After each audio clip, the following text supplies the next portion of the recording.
Vice President Cheney,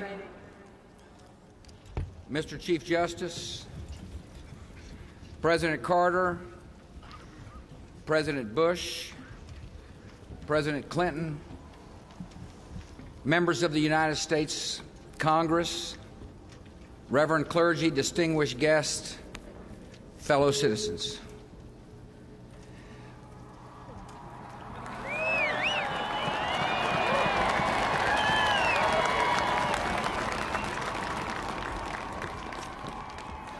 On this day, prescribed by law and marked by ceremony, we celebrate the durable wisdom of our Constitution and recall the deep commitments that unite our country.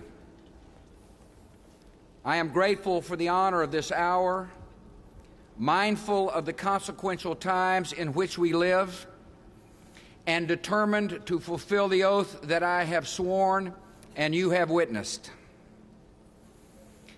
At this second gathering, our duties are defined not by the words I use, but by the history we have seen together.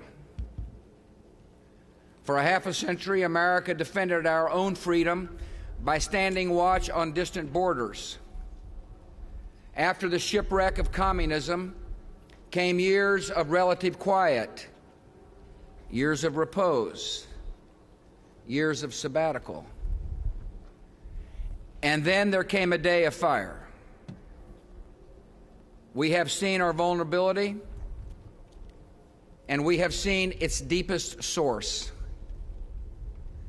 For as long as whole regions of the world simmer in resentment and tyranny, prone to ideologies that feed hatred and excuse murder, violence will gather and multiply in destructive power and cross the most offended borders and raise a mortal threat. There is only one force of history that can break the reign of hatred and resentment and expose the pretensions of tyrants and reward the hopes of the decent and tolerant, and that is the force of human freedom.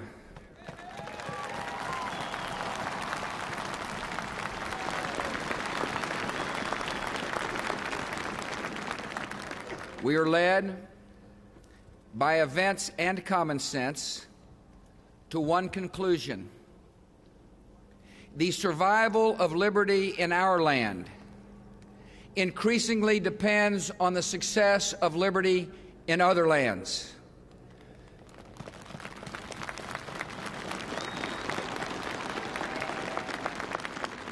The best hope for peace in our world is the expansion of freedom in all the world.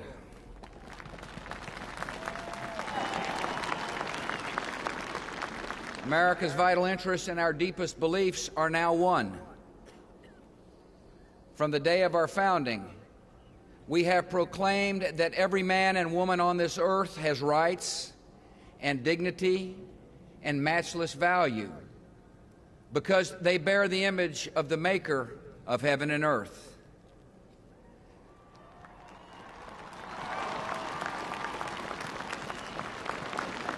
Across the generations, we have proclaimed the imperative of self-government because no one is fit to be a master and no one deserves to be a slave.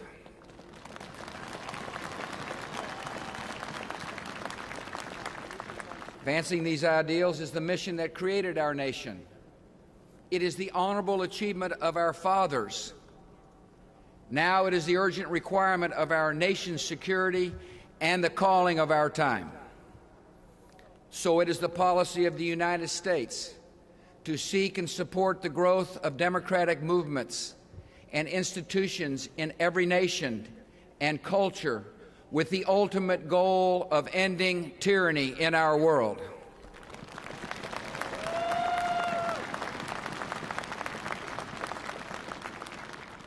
This is not primarily the task of arms, though we will defend ourselves and our friends by force of arms when necessary.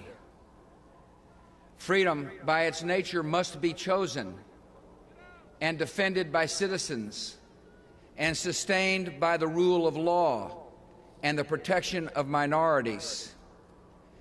And when the soul of a nation finally speaks, the institutions that arise may reflect customs and traditions very different from our own. America will not impose our own style of government on the unwilling. Our goal instead is to help others find their own voice, attain their own freedom, and make their own way. The great objective of ending tyranny is the concentrated work of generations. The difficulty of the task is no excuse for avoiding it. America's influence is not unlimited, but fortunately for the oppressed, America's influence is considerable, and we will use it confidently in freedom's cause.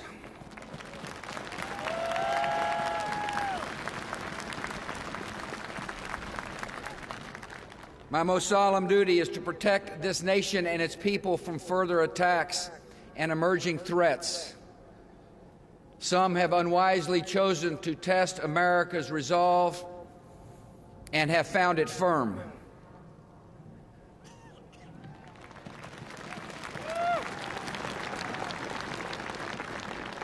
We will persistently clarify the choice before every ruler in every nation, the moral choice between oppression, which is always wrong, and freedom, which is eternally right.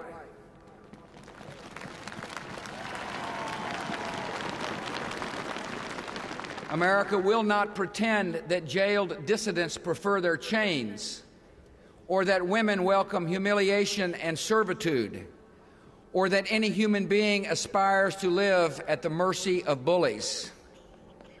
We will encourage reform in other governments by making clear that success in our relations will require the decent treatment of their own people.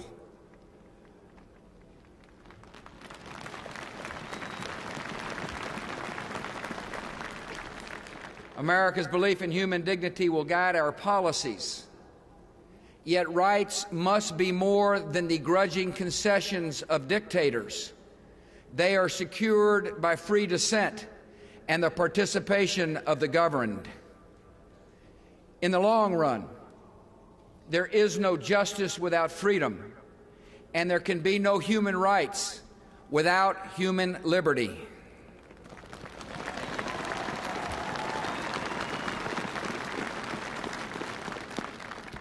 Some, I know, have questioned the global appeal of liberty. Though this time in history, 4 decades defined by the swiftest advance of freedom ever seen, is an odd time for doubt. Americans of all people should never be surprised by the power of our ideals. Eventually, the call of freedom comes to every mind and every soul. We do not accept the existence of permanent tyranny because we do not accept the possibility of permanent slavery.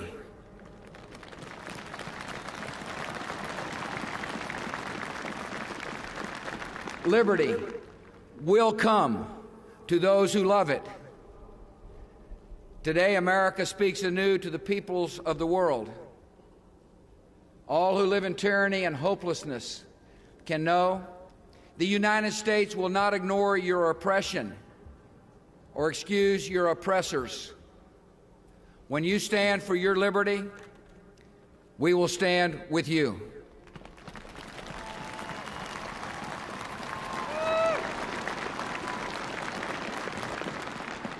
Democratic reformers facing repression, prison, or exile can know America sees you for who you are, the future leaders of your free country.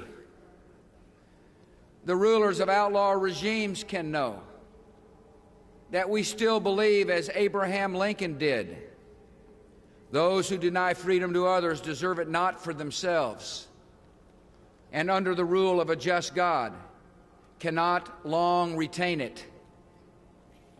The leaders of governments with long habits of control need to know. To serve your people, you must learn to trust them. Start on this journey of progress and justice, and America will walk at your side.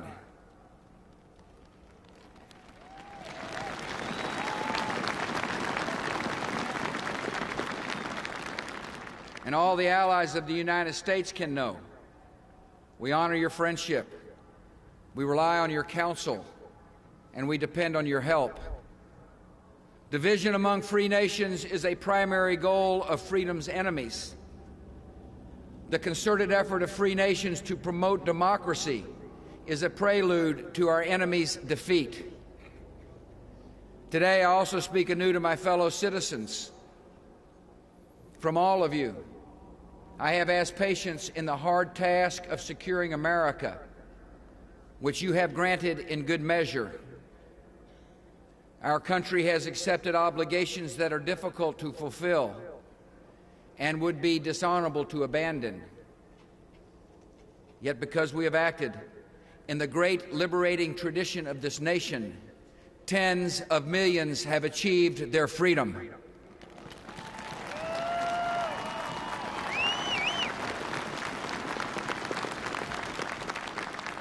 And as hope kindles hope, millions more will find it.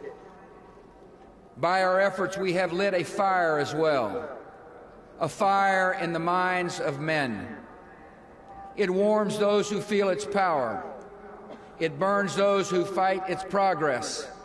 And one day, this untamed fire of freedom will reach the darkest corners of our world.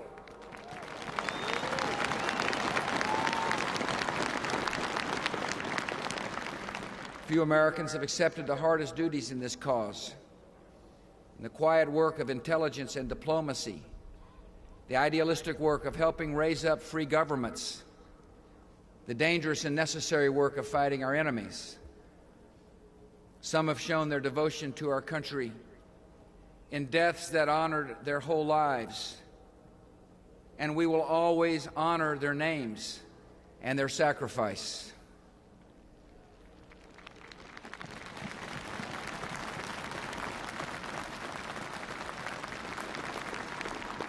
All Americans have witnessed this idealism, and some for the first time. I ask our youngest citizens to believe the evidence of your eyes. You have seen duty and allegiance in the determined faces of our soldiers. You have seen that life is fragile, and evil is real, and courage triumphs. Make the choice to serve in a cause larger than your wants, larger than yourself. And in your days you will add not just to the wealth of our country, but to its character.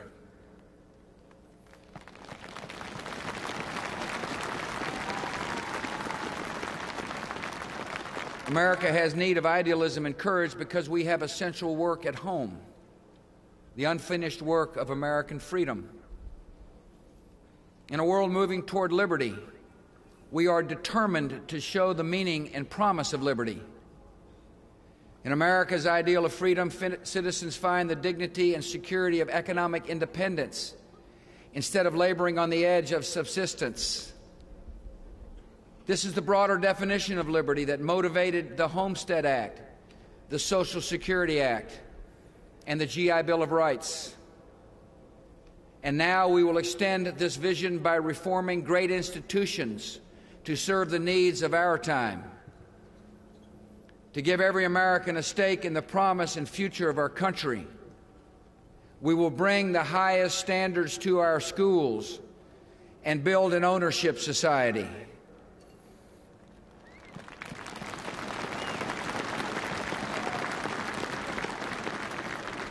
We will widen the ownership of homes and businesses, retirement savings, and health insurance, preparing our people for the challenges of life in a free society. By making every citizen an agent of his or her own destiny, we will give our fellow Americans greater freedom from want and fear, and make our society more prosperous and just and equal.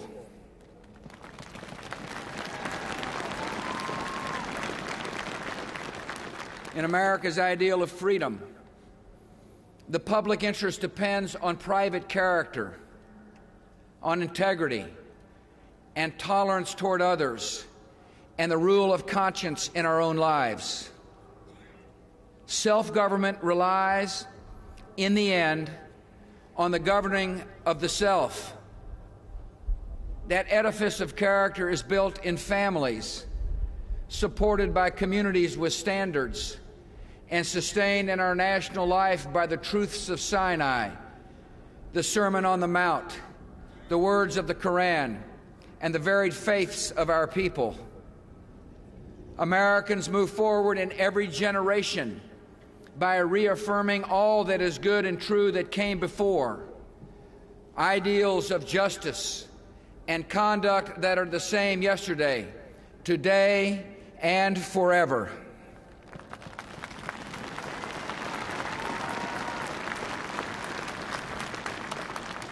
In America's ideal of freedom, the exercise of rights is ennobled by service and mercy and a heart for the weak. Liberty for all does not mean independence from one another. Our nation relies on men and women who look after a neighbor and surround the lost with love. Americans at our best value the life we see in one another and must always remember that even the unwanted have worth.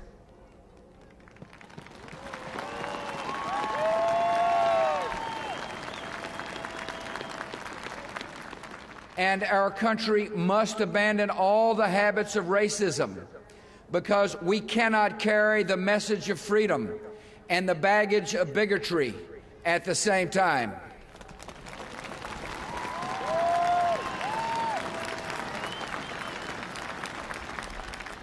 From the perspective of a single day, including this day of dedication, the issues and questions before our country are many. From the viewpoint of centuries, the questions that come to us are narrowed and few. Did our generation advance the cause of freedom? And did our character bring credit to that cause? These questions that judge us also unite us, because Americans of every party and background, Americans by choice and by birth, are bound to one another in the cause of freedom. We have known divisions which must be healed to move forward in great purposes, and I will strive in good faith to heal them. Yet those divisions do not define America. We felt the unity and fellowship of our nation when freedom came under attack, and our response came like a single hand over a single heart.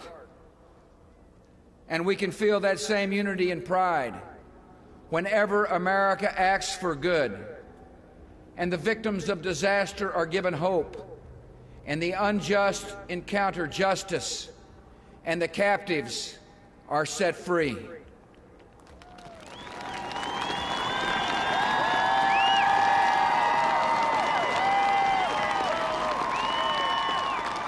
We go forward with complete confidence in the eventual triumph of freedom, not because history runs on the wheels of inevitability. It is human choices that move events. Not because we consider ourselves a chosen nation. God moves and chooses as He wills. We have confidence because freedom is the permanent hope of mankind, the hunger in dark places, the longing of the soul. When our founders declared a new order of the ages, when soldiers died in wave upon wave for a union based on liberty, when citizens marched in peaceful outrage under the banner Freedom Now, they were acting on an ancient hope that is meant to be fulfilled. History has an ebb and flow of justice, but history also has a visible direction set by liberty and the author of liberty.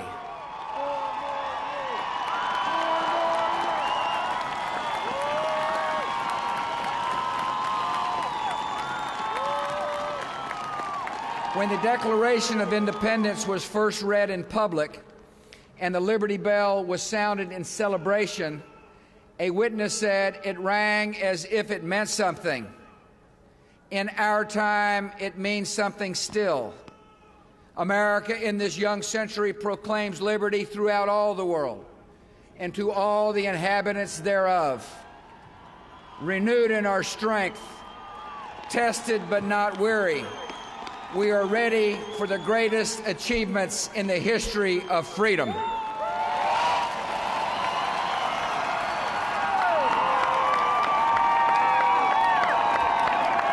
May God bless you, and may He watch over the United States of America.